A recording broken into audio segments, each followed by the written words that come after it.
nii. Siit on näha. Hetkel oleme Seoul Stationi ees. Vaatan, kas põhimõtteliselt seal on Seoul Station ehk siis see Seouli linnasisene rongijaam. Ja siin läheb selline jalakäijate tee. See on näha nagu põhimõtteliselt siuke 10 meetri kõrgusel nagu läheb suure kaarega üle.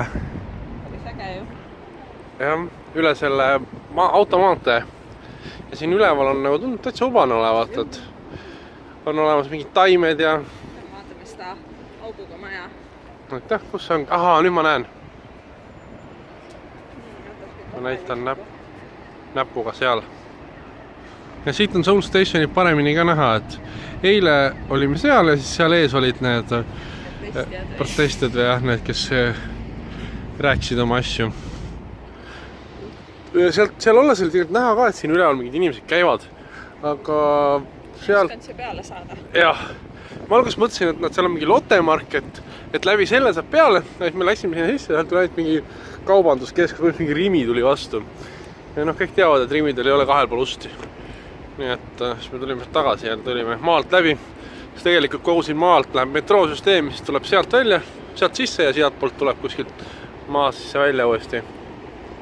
Liikluse kohta öelda tahad? Vaat see meil tulesid. See Korea liiklus on umbes nagu Eesti liiklus. Tähendab seda, et nendel jalakäijatel on jube palju õigusi. Et siin on hästi vähe valgusfoore.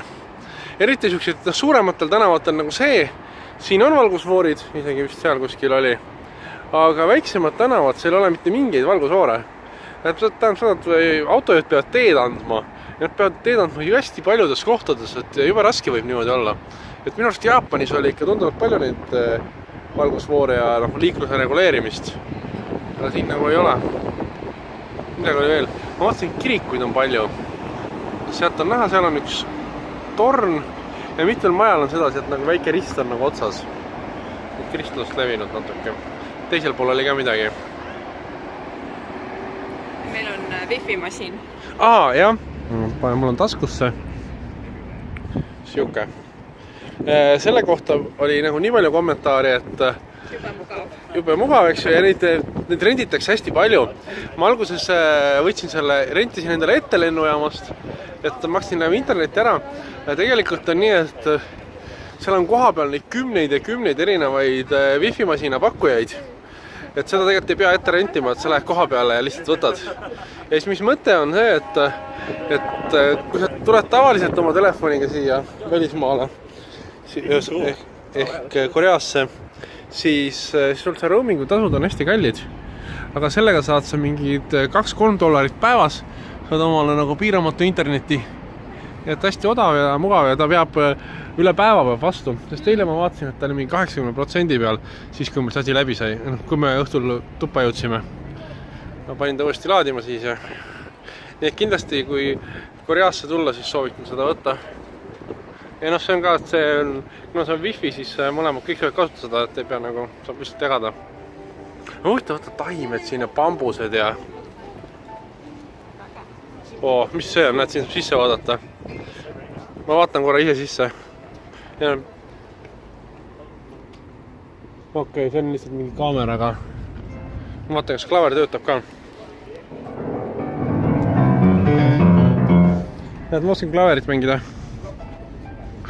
Aga oli midagi veel, mis ma mainima pidi, nagu unustasin ära. Aga täna on turiste natuke näha.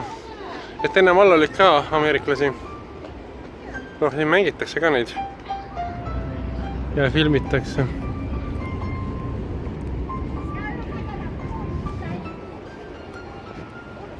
Enamus jalutajad tunduvad küll olevat nagu turistide moodi või sellised nagu vaatlejad, mitte nagu kohalikud, kellest nagu kuhugi läheksid.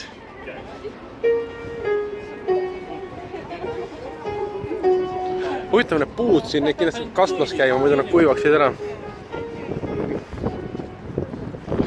Aga okei vastas praeguseks.